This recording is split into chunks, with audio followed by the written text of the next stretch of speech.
بچہ دودھ کس کا پیتا ہے؟ ماں کا کہ باپ کا؟ فنکشن ہے، عقل کے پیدلوں، اس کو ماں بننا ہے۔ عورت نازک ہے، خوبصورت ہے، وہ پردے میں رہے گی۔ ایک صاحب مجھ سے کہنے لگے آپ بچیوں پہ زیادتی کرتے ہیں، ان کو پردے میں رکھتے ہیں۔ میں نے کہا دکاندار کے ہاں لکڑے کا سامان، لوہے کا سامان باہر پڑا رہتا ہے اور سونا کہاں رہتا ہے؟ آپ بتلائیں۔ کباڑی کے ہاں کباڑ باہر پڑا رہتا ہے، کوئی چور پوچھتا نہیں ہے، اور سونار کے ہاں سونا کہاں رہتا ہے؟ جو چیز قیمتی ہوتی ہے وہ ڈھک کے رکھی جاتی ہے۔ تمہارے یہاں ہوں گی عورتیں بھی قیمت، ہماری ماں بہنیں قیمتی ہیں، یہ خاتون خانہ ہے، گھر کی رونق ہے، گھر کی زینت ہے، بچوں کی ماں ہے۔ باہر کی تمام ذمہ داریاں مردوں کو دی گئی ہیں، عورت کا اس سے کوئی تعلق نہیں ہے، اور گھر کے سارے کام عورت کے۔ میڈیا والے عورتوں کو غلام بنا رکھا ہے، مرد حاکم بن گئے ہیں، چنی اور چنا ہے۔ میں اپنے علماء کرام سے کہوں گا قرآن کی ان آیتوں کو پڑھیے اور غور کیجئے، اللہ کیا کہہ رہا ہے بندوں سے؟ الرجال قوامون علی النساء بما فضل اللہ بعضهم علی بعض وبما انفقوا من اموالہم۔ پیدائشی طور پر مرد جفا کش ہے، طاقتور ہے، باہر کے سارے کام اس کو دیے گئے، اس کے ساتھ پردے کا مسئلہ نہیں ہے، اس لیے مرد کو نگراں بنایا گیا۔ وبما انفقوا من اموالہم، سارے خرچے مرد برداشت کرے گا، اور جو مرد اپنے گھر کے خرچے برداشت نہ کر سکتا ہو وہ مرد نہیں، نامرد ہے۔ یہ ہے اسلامی تعلیم۔ ایک عورت کو اسلام نے جو مقام دیا ہے، دلائل کی روشنی میں ایک بچی وجود میں آتی ہے، بچی کو باپ سے پراپرٹی ہے، بہن کو بھائی سے پراپرٹی ہے، بیوی کو شوہر سے پراپرٹی ہے، ماں کو بیٹے سے پراپرٹی ہے۔ عورت تنہا کہاں ہے؟ ہائے افسوس ان موضوعات پر تفصیلی گفتگو نہیں ہوتی۔ اس لیے میرے بزرگوں، بات لمبی ہو رہی ہے، میں آپ سے درخواست کر رہا ہوں، سب سے پہلے یہ تصور ہونا چاہیے مرنا ہے، قبر میں جانا ہے، خدا کو منہ دکھانا ہے، اور اپنے کیے کا حساب دینا ہے۔ کندھوں پر دو فرشتے بیٹھے ہوئے ہیں، ادھر عمل ہوا، زبان چلی، ما یلفظ من قول الا لدیہ رقیب عتید، ادھر قلم چلا۔ روز قیامت ہمارے نام اعمال کی فہرست، ہماری فائل کھول دی جائے گی۔ وَوُضِعَ الْكِتَابُ فَتَرَى الْمُجْرِمِينَ مُشْفِقِينَ مِمَّا فِيهِ، دیکھ کر انسان گھبرائے گا۔ وَيَقُولُونَ يَا وَيْلَتَنَا مَا لِهَذَا الْكِتَابِ لَا يُغَادِرُ صَغِيرَةً وَلَا كَبِيرَةً إِلَّا أَحْصَاهَا۔ اس میں تو سب موجود ہے۔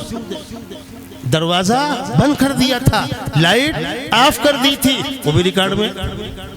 جی ہاں، وہ بھی ریکارڈ میں۔ جب بندہ گھبرا کر کہے گا پروردگار اتنا لمبا میرا نامہ اعمال، تو پروردگار پوچھیں گے فرشتوں نے کہیں پر غلط لکھا؟ اور یہ بات سن لیجئے، دنیا کے اندر ہم پولیس کو مینج کر سکتے ہیں، جج کو مینج کر سکتے ہیں، پنچایت کو مینج کر سکتے ہیں، طاقتور کمزور کو دبا سکتا ہے، ثبوت اور شواہد مٹا سکتا ہے۔ آخرت میں یہ چیز ممکن نہیں ہوگی۔ آخرت میں پروردگار حکم دیں گے، جس زمین پر گناہ کیا وہ زمین گواہی دے گی، جس فضا پر گواہی دیا ہے وہ فضا گواہی دے گی۔ روز قیامت زبان پر تالا ہوگا، اعضاء بولیں گے، اليوم نختم على افواههم وتكلمنا ايديهم وتشهد ارجلهم بما كانوا يكسبون۔ انسان اپنے اعضاء سے کہے گا تمہاری خاطر میں نے سارے تماشے کیے تھے، گناہ کیا تھا، آج تم ہی میرے خلاف گواہی دے رہے ہو۔ وقالوا لجلودهم لما شهدتم علينا قالوا انطقنا الله الذي انطق كل شيء۔ اللہ کا حکم ہے، ہم مجبور ہیں۔ اس دور سے ہم کو، آپ کو، سب کو گزرنا ہے، یاد رکھیے گا۔ میرے دوستوں، میرے بزرگوں، میرے بھائیوں، میری بہنوں، کوئی دیکھ رہا ہو نہ دیکھ رہا ہو، مجھ کو میرا خدا دیکھ رہا ہے۔ تقوی کسی کیفسول کا نام نہیں ہے کہ اسٹور میں جا کر گولی لے کر کھا لیا متقی بن گئے۔ تقوی اس کیفیت کا نام ہے، دل کے اس یقین کا نام ہے، مجھے کوئی دیکھے نہ دیکھے، مجھے میرا خدا دیکھ رہا ہے۔ جب یہ کیفیت ہوگی تو شوہر بیوی پر ظلم نہیں کرے گا، بیوی شوہر کی خیانت نہیں کرے گی، طاقتور کمزور پہ زیادتی نہیں کرے گا، مزدور اپنے مالک کی چوری نہیں کرے گا، دنیا امن و امان کا گہوارہ ہوگی۔ یہ ہے پیغام اسلام کا اور یہ ہے پیغام مذہب کا۔ آپ کے بچے اسکولوں کے اندر پڑھتے ہیں، شوق سے پڑھیں۔ میں تو یہاں تک کہتا ہوں جو بچے ٹاپر ہیں، غربت کی بنیاد پر مہنگی فیس نہیں بھر سکتے، زکوٰۃ کے پیسوں سے ایسے بچوں کی تعلیمی فیس بھریے۔ اور جمعیت علماء ہند کرتی بھی ہے اور پیغام کو عام بھی کرتی ہے۔ مسلمانوں اپنے بچوں کی تعلیم میں ان کی مدد کرو۔ ایک بچہ مدرسے میں پڑھ رہا ہے اس کی مدد کیجئے، ایک بچہ اسکول میں پڑھ رہا ہے اس کی بھی مدد کیجئے۔ تعلیم بہت ضروری ہے، لیکن اگلی بات بھی یاد رکھیے گا، اس تعلیم کا حاصل صرف اتنا ہے کہ پیٹ پل جائے گا، مرنے کے بعد قبر میں یہ تعلیم کام نہیں آئے گی۔ اسکول کی تعلیم، قرآن و حدیث کے علاوہ باقی تعلیمات مرنے کے بعد قبر میں کام نہیں آئے گی، میدان محشر میں کام نہیں آئے گی، پل صراط میں کام نہیں آئے گی۔ دنیا میں 4 دن رہنا ہے اور وہاں ہمیشہ رہنا ہے۔ جہاں 4 دن رہنا سارا ہنگامہ اس کے لیے۔ بچوں کا بچپن چھین لیا گیا، 3 سال کا بچہ ڈال دیا اٹھا کے اسکول میں، ابھی اس کو ماں کی ممتا چاہیے تھی، نہیں پھر بعد میں ایڈمیشن نہیں ہوگا، 50,000 ڈونیشن، ماں جھاڑو پوچھا کرتی ہے، مزدوری کرتی ہے، باپ حمالی کرتا ہے۔ بچوں کو مہنگے اسکول میں کیوں ڈالتے ہیں؟ اعلیٰ تعلیم ہوگی، اعلیٰ ڈگری ہوگی، اعلیٰ نوکری ہوگی، عیش ملے گا، بنگلہ ملے گا، گاڑی ملے گی۔ کتنوں کو مل رہا ہے وہ تو بتلائیں گے آپ کو پردھان منتری جی، لیکن ملا؟ آپ نے خواب دیکھا، ہم نے مان لیا کہ ہاں ملا، نوکری اچھی مل گئی، بنگلہ مل گیا، گاڑی مل گئی، سارا عیش و آرام مل گیا۔ موت نہیں آئے گی؟ آئے گی۔ اس کے بعد کیا ہوگا؟ تو اللہ کے بندو، دنیا کی اس بھاگ دوڑ میں، دنیا کے اس تماشے میں، دنیا کی اس بازار میں اتنا تو مانو کہ مرنا بھی ہے، خدا کو منہ دکھانا بھی ہے۔ مرنے کے بعد جو زندگی آنے والی ہے، وہاں جو چیزیں کام آنے والی ہیں، اس تعلیم کی فکر کون کرے گا؟ کم سے کم بچے کا قرآن صحیح ہو، بچے کی نماز صحیح ہو، بچے کو کلمہ، درود، استغفار، موٹے موٹے مسائل یہ تو آتے ہو۔ یہ کب ہوگا؟ جب بچہ اسکول پڑھتے ہوئے 1 گھنٹے مکتب میں آ کر کے ایمانیات سیکھے گا، اسلامیات سیکھے گا، اور جہاں لوگوں نے توجہ کی، الحمدللہ خود ہمارے یہاں بھونڈی کے اندر میری مسجد میں 800 بچے اسکول پڑھتے ہوئے مکتب میں آ کر پڑھ کے جا رہے ہیں، 150 سے پونے 200 بچے اسکول پڑھتے ہوئے حافظہ کر رہے ہیں۔ ابھی پچھلے ہفتے 10 بچوں نے اسکول پڑھتے ہوئے قرآن پاک تکمیل کی، ان کی دستار بندی ہوئی۔ 11 بچے مدرسے کے، ہمارے مدرسہ عربیہ مسجد علوم کے، ایک تو بڑا ادارہ ہے سراج علوم جہاں پڑھاتا ہوں میں، وہاں تو بہت بڑی مقدار بچے حافظ ہوتے ہیں، میں اس کی بات نہیں کر رہا۔ میری مسجد میں جہاں مکتب کا نظام چلتا ہے، جو لوگ گئے ہیں دیکھ کر آئے ہیں، ابھی 21 بچوں کی دستار بندی ہوئی ہے، 11 بچے مدرسے والے اور 10 بچے اسکول پڑھنے والے۔ ناممکن کچھ بھی نہیں۔ علماء اکرام محنتیں کر رہے ہیں، کوششیں کر رہے ہیں، درخواستیں کر رہے ہیں، فریاد کر رہے ہیں، کوئی سننے والا نہیں ہے۔ اگر ہمارے بچے اور بچیاں دین سے ناواقف رہے تو دنیا ان کو کان پکڑ کر جہاں چاہے گی لے جائے گی، اور اگر بچپن کی کچی عمر میں صحیح تربیت ہو گئی، صحیح نشو نما ہو گئی، پختگی پیدا ہو گئی، تو انشاءاللہ زندگی کے کسی مرحلے میں کہیں دین کا سودا نہیں کریں گے۔ جو میں نے پہلے کہا تھا، مر جائیں گے ایمان کا سودا نہ کریں گے، کٹ جائیں گے پر دین کو رسوا نہ کریں گے۔ وہ ایمان کب پیدا ہوگا؟ جب دین کی پختگی ہوگی۔ تو میرے بزرگوں، بات لمبی ہو جاتی ہے، میں نے بات یہاں شروع کی تھی، جس خدا نے ہم کو پیدا کیا وہ خدا ہم کو مارے گا، ہم کو اپنے اعمال کا حساب دینا ہے۔ موت سب کے سامنے کھڑی ہوئی ہے، کس کی موت پہلے آئے گی، کس کی بعد میں آئے گی، کسی کو نہیں معلوم۔ اس لیے ہم قبرستان جاتے ہیں تو ہم سلام کرتے ہیں، السلام علیکم یا اہل القبور، یغفر اللہ لنا ولکم، انتم سلفنا ونحن بالاثر۔ تم پہلے آ گئے، ہم پیچھے پیچھے آ رہے ہیں، جانا سب کو وہی ہے۔ آج کی رات ہمارے بہت سے بھائی لوگ قبرستانوں میں گئے، اپنے مرحومین کے لیے سال ثواب کیا۔ کاش کی قبر میں جاتے وقت، قبرستان میں جاتے وقت یہ ہم سوچیں، یہی مجھے بھی آنا ہے۔ گھر چھوٹے گا، کاروبار چھوٹے گا، دوست و احباب چھوٹیں گے، اسی 6 فٹ کے گڑھے میں لا کر لوگ رکھ کر مٹی پاٹ کے چلے جائیں گے۔ مجھے تو یہ بھی نہیں معلوم کہ اپنے محلے، اپنے گاؤں قبرستان تک آنا نصیب ہوگا کہ نہیں ہوگا۔ اس زندگی اس مرحلے سے سب کو گزرنا ہے.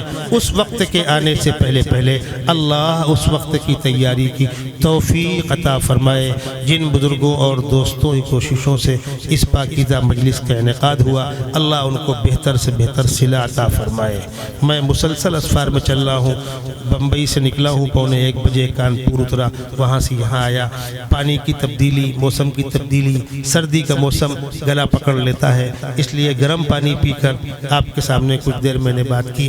کل میرا پھر بیان, پرسوں پھر بیان, لوٹ کر بمبئی جاؤں گا, وہاں مسلسل بیانات. میرے بزرگوں, زندگی 4 دن کی ہے, زندگی 4 دن کی ہے. اس کا صحیح استعمال کرنے کی زندگی گزارنے کو نہیں دی گئی ہے, کاٹنے کو نہیں دی گئی ہے.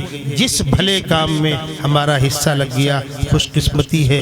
آپ کے علاقے کے علماء حضرات ہیں, مسجدیں ہیں, مدرسے ہیں, بھلا کام کرنے والی کمیٹیاں ہیں, سب کا ہم کہیں نہ کہیں سپورٹ کریں. جیب میں اگر پیسہ بھی نہیں ہے, محبت کے 2 بول تو بولے, حوصلہ افزائی تو کریں. ایک کام آپ کر رہے ہیں, ایک کام آپ کر رہے ہیں, ایک کام آپ کر رہے ہیں. تنہا میں سارے کام نہیں کر سکتا. آپ بھی بھلا کام کر رہے ہیں, آپ بھی بھلا کام کر رہے ہیں, آپ بھی بھلا کام کر رہے ہیں. اس طرح گھروں کے اندر ایک آدمی باہر کام دیکھتا ہے, ایک بچوں کی تعلیم کا نظام دیکھتا ہے, گھر کی مستورات گھر کے اندر کام دیکھتی ہے. سب مل کر کام کرتے ہیں تو سماج بنتا ہے. سماج میں دین کے, قوم کے, ملت کے جتنے بھلے کام ہو رہے ہیں سب قابل قدر ہے. اللہ خوب سے خوب اور مزید سے مزید تک کرنے کی توفیق عطا فرمائے. اپنے علاقے کے علماء کا احترام کیجئے, ان کی باتوں پر توجہ دیجئے اور اپنی گاڑی کمائی کا تھوڑا حصہ اس میں خرچ کیجئے.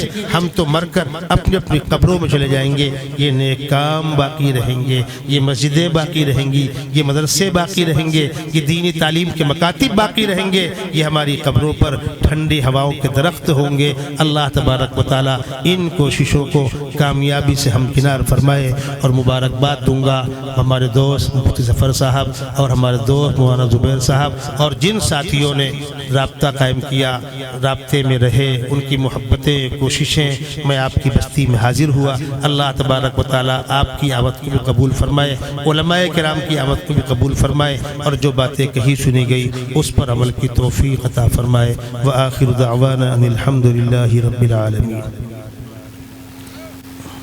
نہیں بعد میں پی لیں گے. احترام کے ساتھ بیٹھ جائے, درود شریف پڑھ لے, دعا ہو جا رہی. اللهم صل على سيدنا مولانا محمد وعلى آل سيدنا مولانا محمد وبارك وسلم. رب اغفر وارحم وتجاوز عما تعلم انك انت الاعز الاکرم. پروردگار عالم, یہ نیک اور مقدس مجلس ہے جہاں تیری یاد کی باتیں کی جا رہی ہیں, تیرے محبوب صلی اللہ علیہ وسلم کی احادیث کی باتیں کی جا رہی ہیں, دینی تعلیمات کی باتیں کی جا رہی ہیں. خدا بندہ, اس دنیا کے اندر جو آیا ہے وہ جانے کے لیے آیا ہے, ہمیشہ رہنے کوئی نہیں آیا. اس حقیقت کو ہمیں سمجھا دے اور جانے سے پہلے پہلے جانے کی تیاری کرنے کی توفیق عطا فرما. پروردگار عالم, اسلام کے اوپر, قرآن کے اوپر, تیری ذات کے اوپر سچا اور پکا یقین نصیب فرما. دین کے اندر پختگی نصیب فرما, دین کے اندر اعتماد نصیب فرما. خدا بندہ, تیرا اعلان ہے جب میرا بندہ دین کے راستے میں چلتا ہے, مشقتیں برداشت کرتا ہے, میں اس کا اجر بڑھا دیتا ہوں. خدا بندہ, یہ تو ممکن ہے کہ ہم کو دین کے راستے میں مشقتوں سے گزرنا ہو, لیکن تیری طرف سے نعمتوں میں کوئی کمی ہو جائے, ہمارے اجر میں کوئی کمی ہو جائے, یہ ہرگز نہیں ہو سکتا. خدا بندہ, ہمارے ٹوٹے پھوٹے اعمال کو قبول فرما, ٹوٹی پھوٹی کوششوں کو قبول فرما. پروردگار عالم, یہ مردوں اور عورتوں کا بڑا مجمع کئی گھنٹوں سے یہاں پر بیٹھا ہوا ہے, علماء کرام کے بیانات سن رہے ہیں, اسی امید کے ساتھ بیٹھے ہیں کہ بڑی رات ہے, بابرکت رات ہے, دعا ہوگی, ہم سب مل کر ایک ساتھ آمین کہیں گے. اس میں کوئی بندہ اور بندی تو ایسے ہوں گے جن کی آمین پر فرشتے آمین کہتے ہوں گے. خدا بندہ, ان کے صدقے اور طفیل میں ہم سارے شریک شرکائے مجلس اور حاضرین مجلس کی دعاؤں پر فرشتوں سے آمین کہلا کر دعا کی قبولیت پر مہر لگا دے. ہم سب کی دعائیں قبول فرما. پروردگار عالم, اس مجمع میں جن لوگوں کے دلوں کے اندر جائز مرادیں ہوں, پروردگار سب کی جائز مرادیں پوری فرما دے, کسی کو خالی ہاتھ واپس نہ فرما. پروردگار عالم, بے روزگاروں کو روزگار نصیب فرما, بے اولادوں کو اولاد نصیب فرما, جو بیماریوں کے شکار ہیں ان کو شفا نصیب فرما, مہلک بیماریوں سے ہم سب کی حفاظت فرما. پروردگار عالم, تمام اجڑی اور سونی گودوں کو آباد کر دے, بے اولادوں کو اولاد نصیب فرما، سونی گودوں کو آباد کر دے، اولاد کے بغیر زندگی ادھوری، گھر سونا سونا لگتا ہے، خدا بندہ کسی بھی اجڑی گود کو اجڑی مت چھوڑ، سب کو اولاد کی نعمت سے نواز دے، اور جن کو تو نے اولاد دیا ہے ان کی اولاد کو نیک اور صالح بنا، چھوٹوں کو اپنے بڑوں کا احترام کرنے اور بڑوں کو چھوٹوں کے ساتھ شفقت و محبت کا معاملہ کرنے کی توفیق نصیب فرما۔ ہمارے جو بچے بچیاں اسکولوں میں پڑھ رہے ہیں وہاں وہ محنت کے ساتھ پڑھیں، دنیا کی دوڑ میں تیزی کے ساتھ دوڑیں، لیکن خدا بندہ دنیا 4 دن کی ہے، یہاں سے سب کو جانا ہے، مرنے کے بعد جہاں جانا ہے وہاں کی تعلیمات میں بھی شریک ہونے، مکتب کی تعلیم میں شریک ہونے کی توفیق عطا فرما،